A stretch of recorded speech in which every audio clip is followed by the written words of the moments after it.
오늘 새벽에도 하나님 앞에 나오신 성도님들을 주님의 이름으로 환영합니다. 이 시간 샘물의 기도로 함께 기도하시겠습니다. 마음 모아 샘물의 기도를 하나님께 드립니다. 먼저 우리의 믿음을 고백합니다. 이스라엘의 찬송 중에 계시는 주여, 주는 거룩하시니이다. 아멘. 주께 의뢰하는 자를 건지시는 주님, 오늘도 주님을 찬양하며 하루를 엽니다. 주께 부르짖는 성도들이 구원을 얻게 하시며 주께 의뢰하는 자들이 수치를 당하지 않도록 보호하여 주옵소서. 예배와 교회를 위해 기도합니다. 여호와의 산에 오를 자가 누구며 그의 거룩한 곳에 설 자가 누구인가? 곧 손이 깨끗하며 마음이 청결하며 뜻을 허탄한 데에 두지 아니하며 거짓 맹세하지 아니하는 자로다. 아멘. 참된 예배자를 찾으시는 하나님, 저희가 하나님 찾으시는 예배자가 되게 하옵소서. 이곳에 모이는 샘물 성도들을 향해 주의 얼굴빛을 나타내시고 샘물의 예배를 통해 온 성도가 여호와께 복을 받고 구원에 이르는 역사가 일어나게 하옵소서. 목장과 성도들을 위해 기도합니다. 아버지가 자식을 긍휼히 여김같이 여호와께서는 자기를 경외하는 자를 긍휼히 여기시나니 이는 그가 우리의 체질을 아시며 우리가 단지 먼지뿐임을 기억하심이로다. 아멘. 우리의 연약함을 아시는 하나님, 하나님께서 저희의 눈물을 알아주시니 감사합니다. 샘물의 목장마다 하나님 의지하는 법을 배우게 하시고 함께 손잡고 기도할 때 하나님의 위로와 응답을 경험하는 목장 되게 하옵소서. 다음 세대와 청년들을 위해 기도합니다. 어떤 사람은 병거, 어떤 사람은 말을 의지하나 우리는 여호와 우리 하나님의 이름을 자랑하리로다. 아멘. 하나님, 우리 청년들이 젊음의 때에 하나님의 이름의 능력을 경험하게 하옵소서. 모든 믿을 만한 것보다 하나님의 이름을 의지하게 하시고 하나님만을 인생의 자랑으로 삼게 하옵소서. 하나님의 이름 아래 샘물의 모든 다음 세대가 영적 전투에서 승리하며 주의 손 안에 보호받게 하옵소서.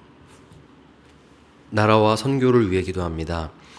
여호와께서 다스리시나니 땅은 즐거워하며 허다한 섬은 기뻐할지어다. 아멘. 하나님의 다스리심이 우리 대한민국과 선교지 곳곳에 임하게 하옵소서. 주께서 권세를 허락하신 모든 자들에게 지혜와 분별력을 더해주시고 생명과 가정을 살리는 일에 힘쓰는 귀한 일꾼 되게 하옵소서. 복음 들고 세계 곳곳에서 헌신하는 선교사들을 통하여 하나님의 통치가 나타나고 천하보다 귀한 영혼이 자유를 얻고 즐거워하는 소리가 열방 가운데서 울려 퍼지게 하옵소서. 기도할 힘을 주신 하나님 감사합니다. 오늘도 샘물이 걸어야 할 가장 좋은 길을 예비하실 하나님을 기대하며 우리 주 예수님의 이름으로 기도드립니다. 아멘.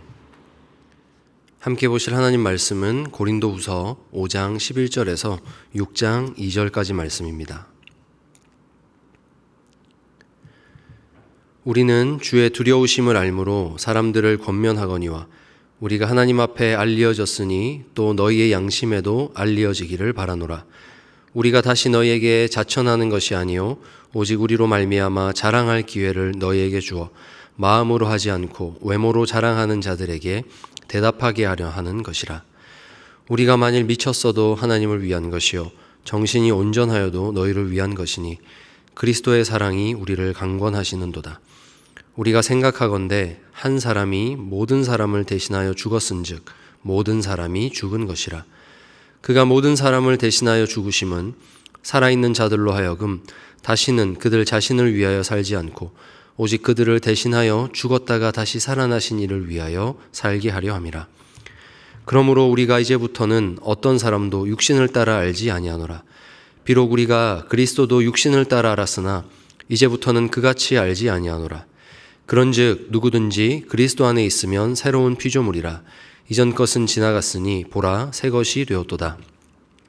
모든 것이 하나님께로서 났으며 그가 그리스도로 말미암아 우리를 자기와 화목하게 하시고 또 우리에게 화목하게 하는 직분을 주셨으니 곧 하나님께서 그리스도 안에 계시사 세상을 자기와 화목하게 하시며 그들의 죄를 그들에게 돌리지 아니하시고 화목하게 하는 말씀을 우리에게 부탁하셨느니라. 그러므로 우리가 그리스도를 대신하여 사신이 되어 하나님이 우리를 통하여 너희를 권면하시는 것 같이 그리스도를 대신하여 간청하노니 너희는 하나님과 화목하라. 하나님이 죄를 알지도 못하신 이를 우리를 대신하여 죄로 삼으신 것은 우리로 하여금 그 안에서 하나님의 의가 되게 하려 하심이라. 우리가 하나님과 함께 일하는 자로서 너희를 권하노니 하나님의 은혜를 헛되이 받지 말라. 이르시되 내가 은혜 베풀 때에 너에게 듣고 구원의 날에 너를 도왔다 하셨으니 보라 지금은 은혜 받을 만한 때요 보라 지금은 구원의 날이로다. 아멘. 이 시간 그리스도의 사랑에 잠겨라는 제목으로 하나님 말씀의 은혜를 나누고자 합니다. 돈 룩업이라는 영화가 있는데요. 여기에 보면 새로운 혜성을 발견한 천문학과 대학원생이 담당 교수와 함께 이 기쁨을 막 누리며 축배를 드는 장면이 나옵니다. 그런데 얼마 안 가서 그것이 지구를 향해 오고 있다는 계산 결과를 보게 됩니다. 다급하게 대통령에게 알려보지만 대통령은 다가올 재선이 더 중요하기 때문에 신경 쓰지 않습니다.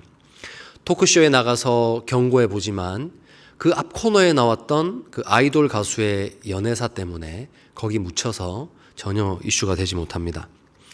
가까스로 정부를 설득해서 혜성을 파괴할 로켓을 발사하는데 그것이 그냥 돌아오고 맙니다. 이유가 그 혜성을 잘 쪼개기만 하면 굉장한 광물을 얻을 수 있다라는 이 사업가의 주장 때문이었습니다. 영화가 보여주는 현실은 종말이 다가온다고 위험성을 굉장히 알리는 다급한 사람이 있는 반면 아무리 경고해도 그 위험마저 자기 이익을 위해 이용하면서 결국 세상은 자기 원하는 것을 얻기 위해서 이제 바쁘게 돌아갈 뿐이다라는 이런 현실을 보여줍니다. 혜성이 이제 곧 가까이 다가옵니다. 아무리 하늘을 보라고 외쳐도 미친 사람 취급만 당할 뿐입니다. 세상은 계속해서 돈 룩업, 하늘을 보지 마라. 저런 망상에 속지 말고 이곳에서의 삶을 살아라 외칩니다. 영화에서 혜성의 위험성을 알고 그렇게 경고하던 박사의 모습이 마치 오늘 본문의 바울의 심정과 같아 보입니다. 저와 여러분은 하나님의 심판 앞에서 그리스도 안으로 피한 사람이고 이 특별한 은혜를 먼저 받은 사람입니다. 그렇다면 우리가 먼저 은혜 받은 자로서 다가오는 심판 앞에 놓인 세상을 위해서 과연 어떤 삶을 살아야겠습니까? 첫째로 우리는 경고하는 사람이 되어야 합니다. 11절입니다. 우리는 주의 두려우심을 알므로. 여러분, 우리는 알고 있습니다. 세상은 지금 하나님과 원수로 살아갑니다. 그렇기 때문에 그들이 반드시 맞이할 무서운 하나님의 심판이 있는데 정작 세상은 문제가 무엇인지 알지 못하는 무감각한 상황에 놓여 있습니다. 그래서 여전히 육신의 정욕을 쫓아서 살아가고 그 안에서 행복을 누린다 말합니다. 혜성이 곧 다가와서 지구가 멸망하는데 그것보다 자기 당선이 더 중요한 대통령, 위기를 이용해서 돈을 벌고자 하는 사업가, 각각의 모습은 영화에서만 나오는 것이 아니라 오늘 하나님의 심판 앞에선 우리가 살아가는 이 세상에서도 비슷하게 일어나고 있습니다. 그래서 바울은 경고를 통해서 대답을 주려고 합니다. 하나님의 심판대 앞에서 그 생명을 구원할 수 있는 대답. 여러분, 세상에는 이 심판을 피할 수 있는 대답이 필요합니다. 12절 말씀입니다. 우리가 다시 너희에게 자천하는 것이 아니요 오직 우리로 말미암아 자랑할 기회를 너희에게 주어 마음으로 하지 않고 외모로 자랑하는 자들에게 대답하게 하려 하는 것이라. 바울은 내가 그 대답을 알고 있다고 결코 여러분 앞에서 내가 뭔가 자랑하려고 이런 말을 하는 게 아닙니다. 지금 그 말을 하고 있습니다. 내가 사도랍시고 너희 위에 군림하려고 지금 이 말씀을 전하는 것이 아니다. 이 의도죠. 사랑하는 여러분, 하나님의 심판대 앞에 선 세상에는 예수 그리스도라는 대답이 필요합니다. 여기에 따라서 영원한 생명과 영원한 형벌이 나누어집니다. 성도는 주의 사랑뿐 아니라 주의 두려우심을 아는 사람입니다. 대답이 없어 죽어가는 영혼들을 바라보며 아픈 마음을 가져야 합니다. 답이 없는 이들을 보면서 내가 더 다급해져야 합니다. 그러므로 전도는 특별한 은사를 받은 자들의 몫이 결코 아닙니다. 하나님의 구원과 심판이 무엇인지 아는, 그것을 아는 성도라면 누구나가 전도할 수 있는 겁니다. 그래서 세상에 대해 경고하는 사람으로 하나님과 원수된 자들에게 화평을 누릴 수 있는 대답을 전해주는 사람으로 오늘도 세상을 향해서 나가시는 우리 성도님들 되시기를 바랍니다. 둘째는 우리는 타인을 위해 사는 사람이 되어야 됩니다. 세상에 나 자신이 아닌 타인을 위해 사는 사람이 과연 있을까요? 자신을 돌보지 않고 타인의 어려움을 더 깊이 생각하고 돌보는 사람, 그런 분들이 있는 것 같습니다. 그리고 그런 분들의 스토리를 들을 때면 참 한 명의 인간으로서 정말 위대하고 경의를 표하게 됩니다. 그런데 누구보다 이 세상에서 타인을 위해 살아야 하는 사람이 있는데 그게 누구냐? 바로 성도입니다. 왜냐하면 우리가 예수 그리스도를 믿는다는 것은 나 자신을 위해 사는 존재에서 변화되어서 우리를 위해서 생명을 버리신 주님을 위해 사는 존재로 변화되었다는 말과 똑같기 때문입니다. 우리가 새 사람 되었다, 이 말은 더 이상 나 자신을 위해 사는 존재가 아니게 되었다, 이 말입니다. 이제는 주님이 원하시는 것을 함께 갈망하게 됩니다. 14절 말씀입니다. 그리스도의 사랑이 우리를 강권하시는도다. 그리스도의 사랑이 우리가 그런 삶을 살도록 이끌어 가신다는 겁니다. 내가 더 이상 나 자신을 위해 살지 않도록 그리스도의 사랑이 우리를 강권합니다. 포기하고 싶고 낯설고 전해봤자 핍박만 다가오는 이 복음을 전하는 일 앞에서도 포기하지 말라고 바울을 강권하는 것, 그것은 그리스도의 사랑입니다. 바울은 사실 복음 전하면서 그 복음 전하는 것에 합당한 그런 대접을 받지 못했습니다. 그런 존중을 받지 못했습니다. 늘 사도성을 의심받았고 시기와 질투를 받았습니다. 어려움을 많이 당했습니다. 본문에서처럼 바울은 미쳤다라고 평가하는 사람들도 많았습니다. 하지만 그럼에도 바울이 포기하지 못한 이유는 그리스도의 사랑이 그를 계속해서 강권하였기 때문입니다. 여러분, 자신을 위해서 사는 사람이라면, 이것이 사람의 의지로 가능한 일이라면 그들을 살리기 위해서 지금 복음 들고 뛰어다니는데 그 뛰어다니는 사람을 보고 미쳤다 하는 이 일을 어떻게 이어갈 수가 있겠습니까? 그냥 포기해버리고 말 것입니다. 하지만 바울은 주님의 사랑을 깨달았기 때문에 결코 포기하지 않습니다. 바울은 다메섹 도상에서 예수 그리스도를 만났습니다. 이전에는 육신을 따라 예수를 알았는데 그때에는 그 예수란 분이 하나님의 아들을 사칭하는 거짓말장애인 줄 알았습니다. 죄인이라 여겼고 죽어 마땅하다 여겼습니다. 그러나 성령님을 따라서 할 때 그의 죽으심이 모든 일을 대신하여 죽으신 귀한 죽음이라는 것을 알게 되었습니다. 무엇보다도 바울 자기 자신을 위해서 예수님께서 생명을 주셨다라는 이 귀한 사랑을 알고 바울은 그 주님의 사랑에 붙들리고 말았습니다. 바로 이 사랑이 바울을 변화시켰던 것입니다. 그 무엇에도 굴하지 않고 자신의 왕좌에 굳건하게 앉아있던 자아가 스스로 거기서 내려오는 길은 나를 위해서 생명을 버리신 예수님께서 내가 거기 앉겠다 하실 그때뿐입니다. 그래서 주님의 소원이 나의 소원이 되고 주님 기뻐하시는 일이라면 어떤 어려움도 감당해낼 수 있는 것입니다. 왜 그렇습니까? 받은 사랑이 너무 크기 때문입니다. 예수님께서 나에게 주신 사랑이 너무 크기 때문에 나도 예수님에게 드리고 싶은 겁니다. 바로 그것이 우리를 강권하는 그리스도의 사랑입니다. 여러분, 이웃을 향한 섬김이, 목장 식구들을 향한 섬김이, 참 타인을 향한 관심과 배려가 참 힘이 듭니다. 늘 힘이 드는 것 같습니다. 그런데 그때 우리가 의지로 버티면 넘어집니다. 그때 우리는 고요히 앉아서 나를 향해 부어진 그리스도의 사랑을 묵상해야 합니다. 고요히 앉아 그 사랑을 묵상할 때 그 사랑에 내가 감동하여서, 감격하여서 다시 낮아질 수 있는 힘이 생기고 다시 섬길 수 있는 힘을 얻게 됩니다.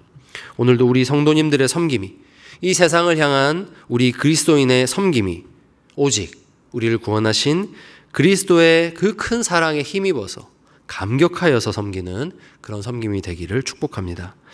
마지막 셋째는 우리는 그리스도를 대신하는 사람이 되어야 합니다. 19절입니다. 곧 하나님께서 그리스도 안에 계시사 세상을 자기와 화목하게 하시며 그들의 죄를 그들에게 돌리지 아니하시고 화목하게 하는 말씀을 우리에게 부탁하셨느니라. 아멘. 하나님의 심판을 받아 마땅한 세상인데 이 세상을 향한 하나님의 뜻이 사랑이란 사실을 우리가 어떻게 알 수 있었을까요? 그것은 예수 그리스도를 볼 때입니다. 그분은 하나님의 뜻이 무엇인지 이 땅에 직접 오셔서 보여주신 하나님의 말씀입니다. 여러분, 예수님의 행적을 떠올려 보십시오. 우리와 똑같이 되셔서 이 땅에 사셨습니다. 병들고 약한 자들을 치유해 주셨습니다. 복음을 선포하시고 우리를 위해서 십자가에 죽기까지 자신을 내어주셨습니다. 여러분, 이것보다 더 분명한 하나님의 뜻이 어디 있겠습니까? 하나님이신 그분이 이 땅에 오셔서 자신을 주셨다.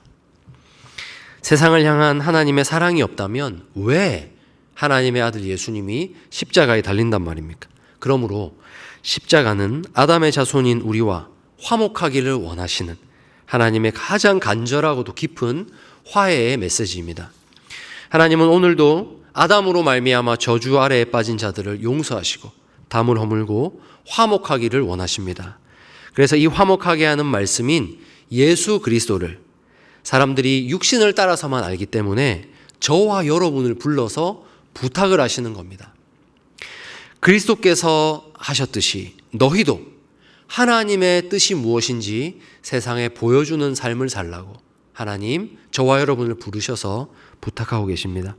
사랑하는 여러분, 우리가 성도로 살아가는 것이 너무나도 영광스러운 이유는 우리가 천지를 지으신 하나님께서 이 세상을 향한 자신의 가장 귀한 뜻을 이루시려고 택하여 부르신 일꾼이 되었기 때문입니다.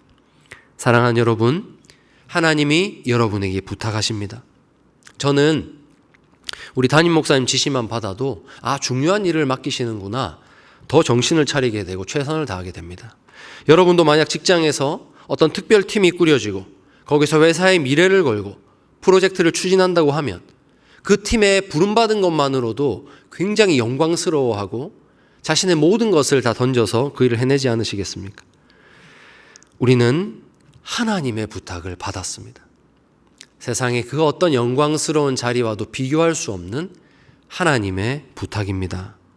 이제 부활 승천하신 예수님이 저 하늘에 계시기 때문에 그 말씀을 부탁받은 너희가 작은 예수로 살아서 이 세상을 향한 하나님의 뜻이 무엇인지 보여주라고 하나님 우리를 부르셨습니다. 그러니 여러분 기억하시기 바랍니다. 우리는 그리스도를 대신하여 이 세상에 사는 사람이고 그리스도를 대신하여 복음 전하는 하나님 나라의 대사입니다. 말씀을 맺겠습니다. 여러분, 우리가 그리스도의 사랑에 깊이 잠길 때 우리 안에서 솟아나는 생각이 하나 있다면 그것은 바로 복음을 전하라는 메시지입니다. 복음 전하라는 하나님의 부탁이 그 사랑 가운데서 우리 안에 발견될 것입니다. 17절입니다. 그런즉 누구든지 그리스도 안에 있으면 새로운 피조물이라 이전 것은 지나갔으니 보라 새 것이 되었도다. 아멘. 오늘 세상에 가장 필요한 메시지, 오직 믿음으로 그리스도 안으로 들어오기만 하면 아담의 저주에서 벗어나서 속사람으로부터 하나님을 닮아가는 새 사람이 된다는 이 복음, 누가 전하겠습니까? 바로 먼저 들은 저와 여러분입니다. 성경은 약속합니다. 누구든지 이 복음을 듣고 돌아오면 새 사람이 된다. 여러분, 누구에게나 열려있기 때문에, 기회가 열려있기 때문에 우리는 전해야 합니다. 그러므로 전도는 그리스도를 대신하여 우리가 완수해야 할 우리 모두의 사명입니다. 부디 이 귀중한 일을 억지로 힘겹게 하려 하지 마시고 그리스도의 사랑을 묵상함으로 그 사랑이 우리를 강권하시는 힘을 받아 복음 전도의 현장으로 나가는 여러분 되시기를 바랍니다. 오늘 새벽에 그 사랑에 깊이 우리가 잠길 때 주님, 제가 주님을 위해서 무엇이든지 하고 싶은데 주님 무엇을 하기 원하세요? 여쭤볼 때 각자에게 하나님 말씀하시는 귀한 부르심을 깨닫고 충성하는 여러분 되시기를 우리 주님의 이름으로 축원합니다. 이 시간 함께 기도하겠습니다. 하나님, 제 안에서 그리스도의 사랑이 충만해지게 해주십시오. 제가 무엇을 섬기려고 해도 힘이 없고 늘 자주 넘어집니다. 제게 베푸신 그 하나님의 사랑을 묵상할 때 그 사랑이 저를 강권하여서 도저히 하나님께 받은 사랑 때문에 내가 가만히 있지 못하겠습니다 고백하고 세상을 향해 나갈 수 있도록 하나님 사랑 깊이 알게 되는 새벽 되게 해달라고 우리 함께 합심해서 기도하겠습니다.